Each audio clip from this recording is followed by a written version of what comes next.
నమస్కారం.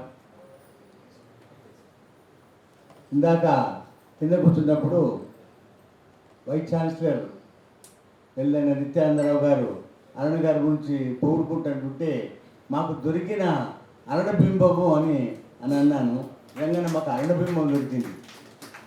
సోమవారం కవి సమ్మేళనం అంటుండు కదా, ఆ సోమవారం కవి సమ్మేళనం నుంచి ఒక్క నిమిషం చెప్తాను. ప్రతి సోమవారం మేము అందరం ఆన్లైన్లో కలుస్తాం.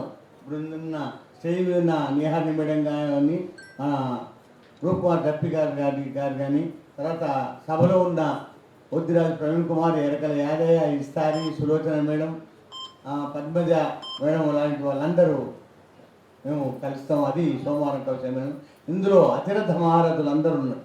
అన్ని రంగాలు, అన్ని వాళ్ళు, అన్ని కవులు, రచయితలు, విమర్శకులు, విశ్లేషకులు, పరిశోధకులు అందరూ ఉండటం వల్ల మాకు గర్వం. ఒక కుటుంబ వాతావరణం, ఆ కుటుంబ వాతావరణంతో కొనసాగిస్తున్నాం. అదే కుటుంబ వాతావరణం ఇక్కడ సభ జరుగుతుంది. ఆ కుటుంబ సభ్యుల ముందట జరగడం అనేది చాలా అదృష్టం. ఆమె పుట్టినరోజు సందర్భంగా పోయిన సంవత్సరం ఇదే జనవరిలో ఆ పుస్తకం, మొదటి పుస్తకం వచన కవిత రావడము, ఈ పుట్టినరోజు సందర్భంగా ఈరోజు కరెక్ట్ సంవత్సరానికి మా గురువు గారు డాక్టర్ శ్రీనారాయణ గారు పుట్టినరోజు సందర్భంగా ప్రతి సంవత్సరం ఒక పుస్తకం తెచ్చేవారు.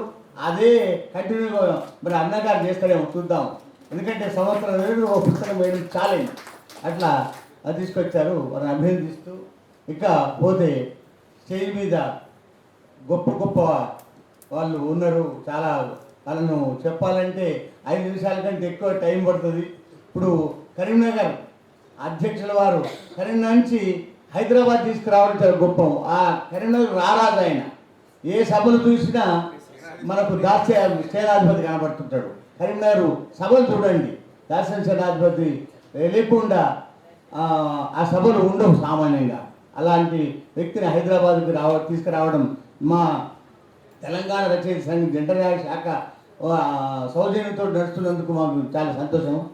అదే ఇంకా మన ముఖ్య అతిథి, ఇందాక అద్భుతంగా ప్రసంగించిన ముఖ్య అతిథి వైస్ ఛాన్సలర్ కావచ్చు, కొండపల్లి నీహారిని మేడం కావచ్చు, మన రఘు గారు కావచ్చు. వీళ్ళందరూ నాకు జూనియర్లు, ఎంఏలు. నువ్వు మెట్టెక్కి, నేను ఒక కవిత రాసుకున్నా, నువ్వు మెట్టెక్కావనుకో నీ పక్క నుంచి వెళ్ళి వాళ్ళు 2 మెట్లు ఎక్కుతున్నారు. నువ్వు మెట్టెక్కావనుకో నీ పక్క నుంచి వెళ్ళి వాళ్ళు 2 మెట్లు ఎక్కుతున్నారు. నువ్వు అలాగే నుంచున్నావు అనుకో వాళ్ళు ఆకాశాన్ని ఆక్రమిస్తారు, నువ్వు అడుగంటుతావు. సరే, నేను అడుగట్టలేదని కూడా 10 నేను ముగించుకుంటున్నా. వైస్ ఛాన్సలర్ నేను మచిలీపట్నం ఉన్నప్పుడు మా మిసెస్ అక్కడ ఉంది కాబట్టి నేను వెళ్ళినప్పుడు ఒక హైదరాబాద్ నుంచి ఒక స్పీకర్ వస్తుందని తెలిసింది. ఎవరా అంటే వెళ్ళండి నిత్యానందరావు గారు. ఆయన వస్తుందని చెప్పేసి నేను ఆ సభకి వెళ్ళి చూశాను. అక్కడ అద్భుతంగా మాట్లాడారు. అప్పుడు లెక్చరర్గాను ప్రొఫెసర్గా ఉన్నారు. ఇప్పుడు వైస్ ఛాన్సలర్గా ఉండడము, ఆ సభలో నేను మాట్లాడడం నాకు గర్వకారణం. చాలా అట్లా ఆ కవిత నాకు అట్లా అనిపించింది. రఘు గారు, నేను ఒకసారి నల్గొండ కవి సమ్మేళనంలో పాల్గొన్నప్పుడు రఘు గారు సమీక్షకులో ఏదో ఉన్నారు. రఘు గారు లేదన్నా, కానీ ఇప్పుడు ప్రొఫెసర్, అసిస్టెంట్ ప్రొఫెసర్ చూడండి ఒక్కొక్కరు. ఇక్కడ మా రూప్కుమార్ డప్పి గారు సైంటిస్ట్, ఆయన మాతోటి సమానంగా కూర్చుంటుంటాడు. డాక్టర్ రూప్కుమార్ డప్పి గారు. ఈ కొండపల్లి హారి గురించి వేరే చెప్పక్కర్లేదు. జగబెరిగిన నిహారిని మేడం, ఆమె నా అలుపు పీడిచ ద్వారా అది సమీక్ష ఒక 8 చేతుల మీద రాసి పడేసింది ఆ సమీక్ష. అట్లా అరుణబింబం మాకు దొరకడం అదృష్టం అని అన్నాను. అరుణబింబం నిజంగా టేపుపల్లి గోపాలరెడ్డి గారు శిష్యురాలు అరుణ మేడం. నిజానికి ఇందాక మళ్ళీ చరిత్ర అవన్నీ చెప్పడం కాదు, నవళ్ళు ఆ 2 మొన్ననే మెదకులు ఆవిష్కరించి వచ్చాము మేము. గోపాలరెడ్డి గారు మొట్టమొదటి నవల సిద్దిపేట్ల. అవి మామూలు నవలు అంటే ఏదో అది చిన్న నవలు కాదు, అవి 600-700 పేజీలు. అవి ఆ యొక్క కథనాత్మక కథ నవలలు అవన్నీ. అట్లా రాయడం చాలా గొప్ప విషయం. ముఖ్యంగా నవలలు కానీ కథల గురించి నేను మాట్లాడదలుచుకోలేదు. కవిత్వం గురించి అద్భుతంగా ఏమైనా మా సోమవారం కవి సమ్మేళనంలో పద్యాలు రాసేది మేడం. ఏమంటే పద్యాలు రాసుడు ఇప్పుడు వచన కవిత్వం కదా నడిచేది అంటే మా గురువు గారిని అడిగాను నేను ఒకసారి క్లాస్లో, సినారేను సార్ మీరు పద్యాలు రాయొచ్చు కదా, మీరు వచన కవిత ఎందుకు రాస్తున్నారు అంటే అన్నాడు. ఇప్పుడు వచన కవిత్వం యొక్క అధ్యయనయ్య సమాజం వెళ్ళిపోతే మనకు పోవాలి, మరి పద్దెనిమిదికి పోవాలి అని అన్నాడు. అద్భుతమైన పద్యాలు రాసే డాక్టర్ శ్రీనారాయణ గారు కూడా వచన కవిత్వం ఏమంటే మేడం తోటి మాట అన్నాను, పద్యాలు అద్భుతమైన పద్యాలు రాయగలరు. అటువంటిది వచన కవిత్వ నేను అనటం వల్ల వచన కవిత రాసి మొట్టమొదలు వేసిన తర్వాత ఇప్పుడు రెండో పుస్తకం రావడం చాలా గొప్ప విషయం. ఇది ప్రతిభ అనేది ఎంత గొప్పదంటే ఆమె సుప్రసన్యాచార్యతో ఇంటర్వ్యూ తీసుకొని నేను వెళ్ళాను. నేను ప్రశ్నలు ఇస్తుంటే ఆ సమాధానం చెప్తున్నది, అవి ఎక్కడ నోట్ చేసుకుందో ఏమో తెలియదు. తర్వాత ఇంటర్వ్యూ అద్భుతమైన ఇంటర్వ్యూ వచ్చిన సంగతి మనకు తెలుసు. అంటే అన్నిట్లో ఒక ప్రతిభ అనేది ఇంటర్వ్యూ చేయడం కావచ్చు, వచన కవిత రాయొచ్చు, పద్యం రాయడం కావచ్చు, కథలు రాయడం కావచ్చు, నవలలు ట్రాన్స్లేట్ చేయడం, తను అద్భుతంగా నవలు కూడా రాయగలిగే శక్తి ఉంది. గొప్ప ప్రతిభావంతురాలు. మాకు ఆ సోమవారం కవిశంలో దొరకడం చాలా అదృష్టం.